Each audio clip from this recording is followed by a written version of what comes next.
Assalamualaikum warahmatullahi wabarakatuh. Perkenalkan, nama saya Khairia Putri dan NPM 2110474, tempat tanggal lahir Kota Waringin Timur 18 November 2002, kelas 1D reguler pagi Banjarmasin.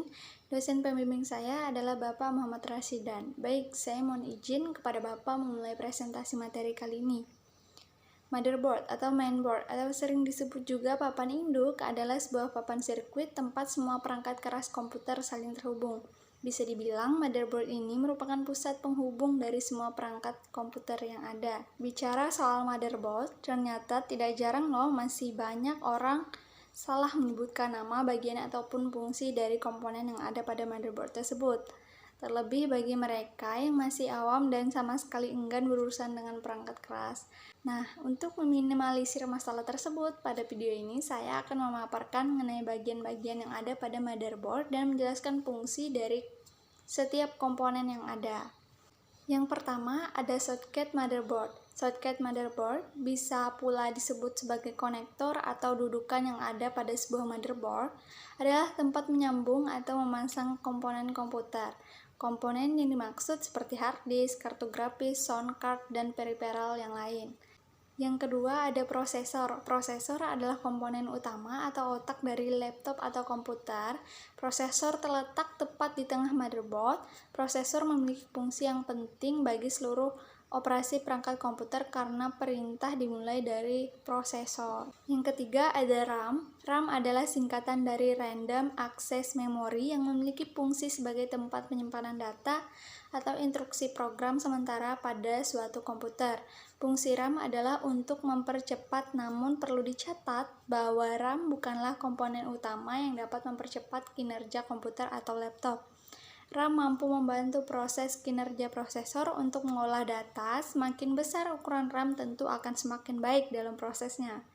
Ada macam-macam ukuran RAM, diantaranya 2GB, 4GB, 16GB, 32GB, 64GB, dan lain-lain. Dan ada juga jenis RAM, mulai dari RAM DDR, RAM DDR2, RAM DDR3, RAM DDR4, dan yang terbaru ada RAM DDR5. Baik, saya akan menjelaskan RAM DDR1. RAM DDR1 memiliki kecepatan transfer data antara 200 MT per sekon sampai 400 MT per sekon dan memiliki kecepatan bus clock berkisar antara 100 sampai 200 MHz. Konsumsi daya DDR1 cukup lumayan, sekitar 2,5 volt. Lebar bandwidth yang dimiliki DDR1 sebesar 1,6 Gbps. Yang kedua, ada DDR2. Kecepatan transfer RAM DDR2 berkisar antara 400 sampai 1066 MT per sekon dan clock speed di sekitar 200 sampai 533 MHz pada generasi DDR2. Ukuran tiap keping RAM sudah berkapasitas 1 sampai 2 GB.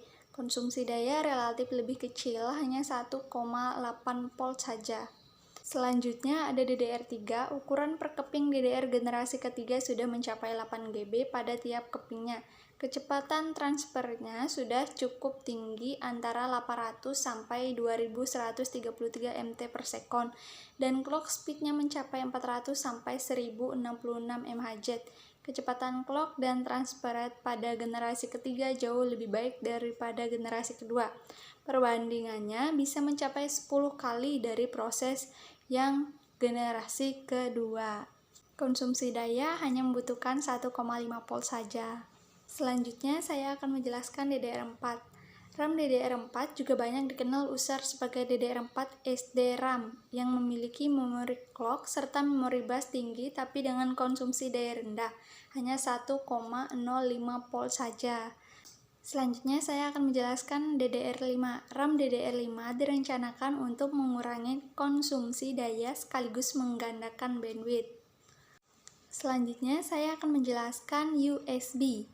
USB memiliki peran untuk menghubungkan komputer dengan perangkat lain. Adapun jenis USB sebagai berikut. Yang pertama ada USB 1.0. USB ini tidak pernah digunakan pada perangkat elektronik. Yang kedua ada USB versi 2.0. Adalah versi kedua yang dirilis pada tahun 2000 yang memiliki kecepatan maksimum up to 480 Mbps dengan high speed mode atau pada full mode memiliki kecepatan 12 Mbps. Suplai tegangan maksimum, max power out up 2.5 volt 1.8a dan tetap berfungsi baik jika dihubungkan dengan versi sebelumnya. Yang selanjutnya ada USB 3.0, adalah versi ketiga yang dirilis pada tahun 2008, memiliki kecepatan up to 5 Gbps pada mode super speed. Umumnya pada versi kabel USB 3.0 memiliki konektor dan soket USB berwarna biru, yang merupakan tanda perbedaan USB 3.0 dengan versi sebelumnya. USB memiliki tampilan yang sama seperti USB 2.0 sehingga cukup kompatibel dengan USB 2.0. Jadi dapat disimpulkan bahwa pembeda antara USB 1.0 sampai dengan USB 3.0 yang berpengaruh besar adalah dari segi kecepatan. Untuk bentuknya, port USB dan USB 1.0, 2.0, dan 3.0 hampir sama. Selanjutnya, saya akan menjelaskan PS atau dua port, yaitu jaringan dua port semacam jaringan 4 terminal atau quadripole adalah jaringan listrik atau sirkuit atau perangkat dengan dua pasang terminal untuk terhubung ke sirkuit eksternal.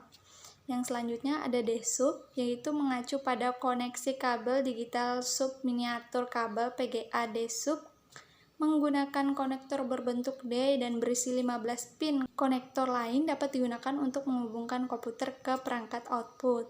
Selanjutnya ada DVI atau Digital Visual Interface. DVI dirancang untuk mengirim sinyal digital video tanpa dipadatkan. Selanjutnya ada DisplayPort, digunakan untuk multi-monitor. Umumnya, mereka yang membutuhkan perangkat ini dari desainer, programmer, atau semua yang sering bekerja dengan komputer, mampu menampilkan gambar dengan minimum 3 monitor atau lebih. Selanjutnya ada HDMI, adalah singkatan dari High Definition Multimedia Interface. Seperti namanya, fungsi umum dari kabel HDMI adalah digunakan untuk menghubungkan perangkat yang didukung sinyal High Definition. Tipe kabel HDMI ada beberapa. Yang pertama ada tipe A standar, yang kedua ada tipe B, yang ketiga ada tipe C yaitu mini HDMI, yang keempat ada tipe D yaitu micro HDMI. Selanjutnya ada HD audio, untuk menghubungkan komputer dengan sistem audio seperti speaker, mikrofon, line in, dan line out.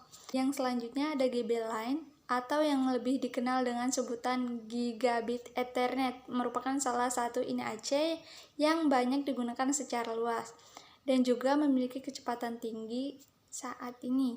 Dengan menggunakan Gigabit Ethernet ini, maka setiap file informasi dan paket data yang dikirimkan dapat dengan cepat ditransmisikan melalui jaringan komputer karena memiliki kecepatan sebesar 1 gigabit. Selanjutnya ada PCIe slot untuk menempatkan kartu grafik atau PGA card agar dapat menghasilkan output yang berkualitas. Selanjutnya ada PCI slot. Slot Peripheral Component Interconnect (PCI) adalah slot yang digunakan untuk berbagai perangkat tambahan seperti sound card, Ethernet LAN, TV tuner, dan lain-lain. Jumlah slot PCI terdiri dari 2 hingga 4 slot dalam satu motherboard. Yang selanjutnya ada 2 DIMM DDR3. DDR3 SDRAM adalah istilah komputasi yang ditunjukkan pada jenis modern dari memori akses acak dinamis dengan antarmuka yang menggunakan lebar pita tinggi dan telah digunakan sejak 2007. Yang selanjutnya ada Dual EUFI, adalah chip yang memiliki kode perangkat lunak untuk mengoperasikan komputer ketika sistem dihidupkan pertama kali. Selanjutnya, fungsi dari Dual EUFI BIOS adalah untuk mengarahkan komputer untuk melakukan berbagai tugas sebelum sistem operasi dimulai. Selanjutnya ada SATA 6 GB per second, adalah sebuah antarmuka penyimpanan untuk menghubungkan host bus adapter untuk perangkat menyimpan massal seperti hard disk, drive, dan optical drive yang bisa memberikan kinerja hingga sampai 600 MB per second. Selanjutnya ada SATA 3 GB per second, sama halnya seperti SATA 6 GB per second, cuma antarmuka ini hanya bisa memberikan kinerja hingga 300 MB per second, tidak seperti SATA 6 GB per second. Selanjutnya ada all-solid kapasitor, adalah sebuah komponen yang berbentuk seperti tabung berukuran kecil yang fungsinya untuk menyimpan muatan arus listrik ketika tidak diperlukan atau charging.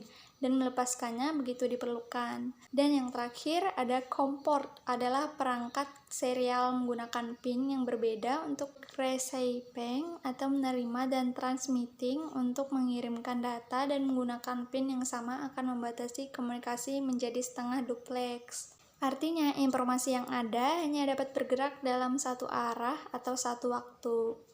Fungsi utama dari port ini adalah untuk menghubungkan komputer dengan komponen eksternal komputer.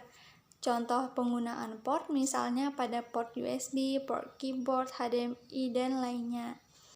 Baik, terima kasih untuk Bapak Rashidan dan teman-teman yang sudah menonton video ini. Saya ucapkan wabillahi taufiq wal hidayah. Wassalamualaikum warahmatullahi wabarakatuh.